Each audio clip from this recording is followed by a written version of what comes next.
A murder mystery dating back 3 decades and a detective's devotion to unlocking the cold case of a fallen comrade.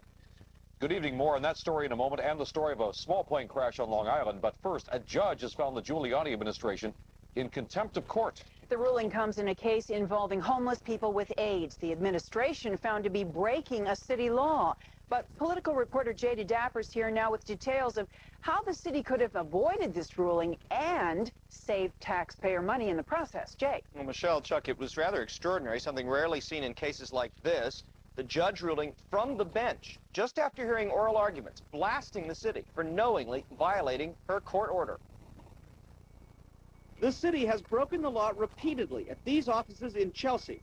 That's what a judge ruled yesterday, holding the Giuliani administration in contempt for failing to find beds for homeless people with AIDS on the day they asked for one.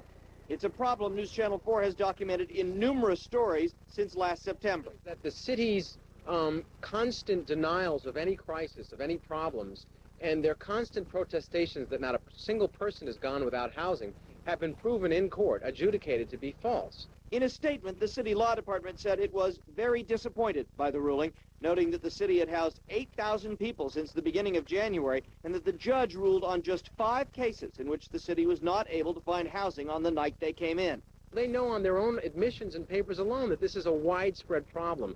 Focusing on the 5 is a bait and switch and is disingenuous at best.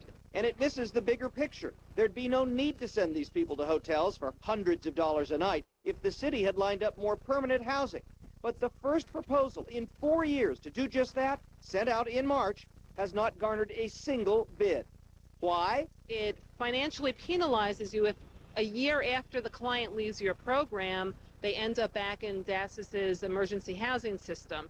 And the reason why people may end up back in emergency housing is for a number of reasons, many of which are out of the control of a provider. Indeed, advocates say one of the biggest reasons clients end up back in the emergency system is the city's poor record of paying landlords.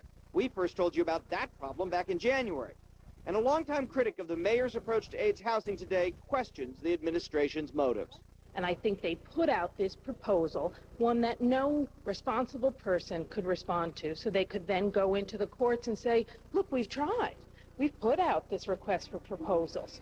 You know, what can we do if the nonprofits won't respond?